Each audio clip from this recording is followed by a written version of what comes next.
Dear all of you, स्वागत है मेरे इस चैनल पे जिसका नाम है रहमान गुरु ऑनलाइन।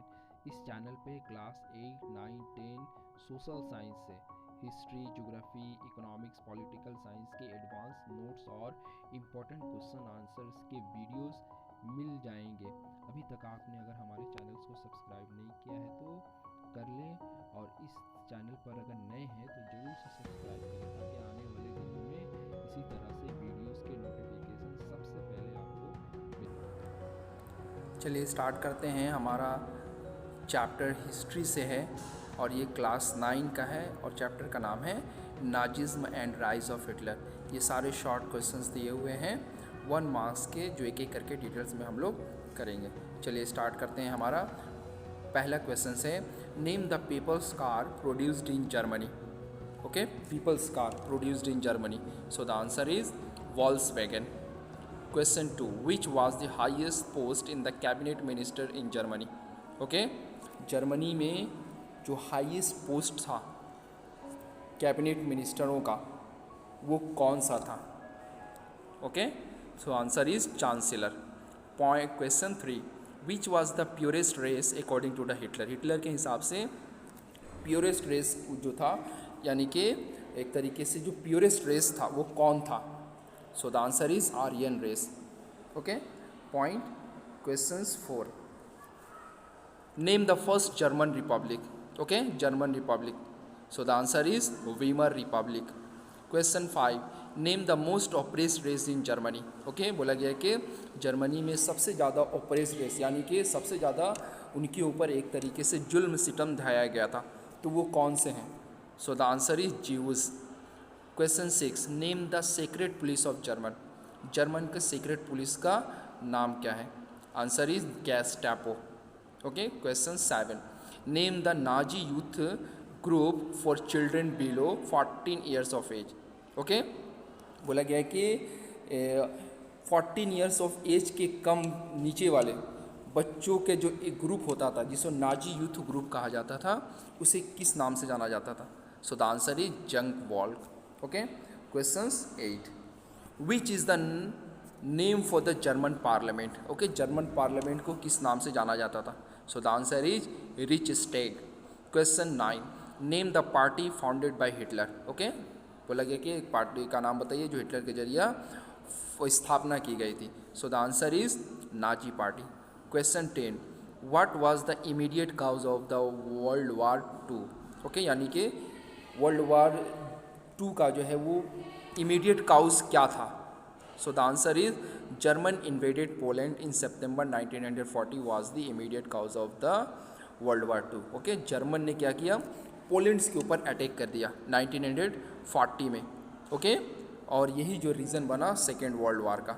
हम कह सकते हैं कि जो पोलैंड था उसकी और भी, जैसे यूके है, उसके बाद फ्रांस है, ये सारे से क्या था, एक पैक्ट था कि अगर कोई पोलैंड्स के ऊपर अटैक करेगा तो ये अटैक जो है वो यूके और फ्रांस के ऊपर माना जाएगा।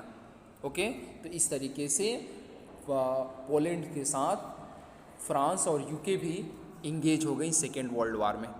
ओके, और यही हम कह सकते हैं कि रीज़न बना सेकेंड वर्ल्ड वार का। Okay, immediate attack of the German on Poland.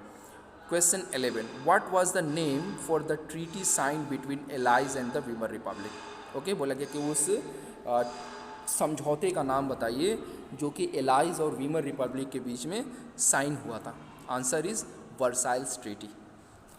अब आ जाते हैं question 12, where was an international tribunal set up to try the war criminals. Okay, बोला जा रहा है कि एक इंटरनेशनल ट्रिब्यूनल जो है वो सेटअप किया गया था वार क्रिमिनल्स को एक तरीके से ट्राई करने के लिए।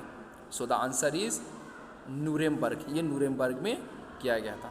Question 13, what was the genocidal war. Okay, genocide war क्या है? Genocide. Okay, answer, it was war which resulted in the mass murder of selected group in of innocent civilians of the Europe. बोला गया कि genocidal war जो है एक तरीके से मास मर्डर है, यानी कि एक ख़ास ग्रुप को निशाना बनाकर उन लोगों को मर्डर कर देना, यानी कि उन लोगों को किल्ड कर देना। यही यूरोप की हिस्ट्री में जेनोसाइडल वॉर कहा जाता है। Okay, question 14, what was article 48 of Weimar Republic? Weimar Republic का आर्टिकल 48 क्या था? Answer is it gave president the powers to impose emergency, suspended civil rights and ruled by decree. बोला गया कि अब जो प्रेसिडेंट थे उनको सारा पावर जो है ये था। इसमें बताया गया कि इमरजेंसी पावर वो इम्पोज कर सकते थे जब चाहे कंट्री के अंदर में, सिविल राइट्स को जो है वो सस्पेंड कर सकते थे, और इस तरीके से जो उनकी ग्रुप्स थी वो रूल ओवर कर सकता था कंट्रीज़ के ऊपर में। उसे यही जो है वीमर रिपब्लिक का 48 आर्टिकल्स था। ओके, अब आ जाते हैं पॉइंट 15 में। Name the place where peoples were isolated and detained without due process of law. Okay, बोला गया कि एक ऐसे जगह का नाम बताइए जहाँ पर लोगों को अलग थलग रख दिया जाता था और उनके साथ कोई भी एक तरीके से लॉ जो है वो एक तरीके से इम्प्लीमेंट नहीं किया जाता था, यानी कि उनको डिटेन कर देना, उनको अलग थलग कर देना। Okay, so the answer is concentration camp. Okay, concentration camp. Question 16, name the scientist who discovered the theory of natural selections and evolution. Okay, बोला गया कि वो साइंटिस्ट का नाम बताइए जिसने नेचुरल सेलेक्शन एंड एवोल्यूशन की थ्योरी को डिस्कवर किया था। Answer is Charles Darwin.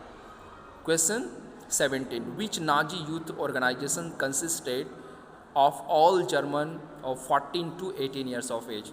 Okay, बोला गया कि वो नाजी यूथ ऑर्गेनाइजेशंस का नाम बताइए जिसमें सारे जर्मन जो थे वो 14 से लेकर 18 ईयर्स ऑफ एज के होते थे।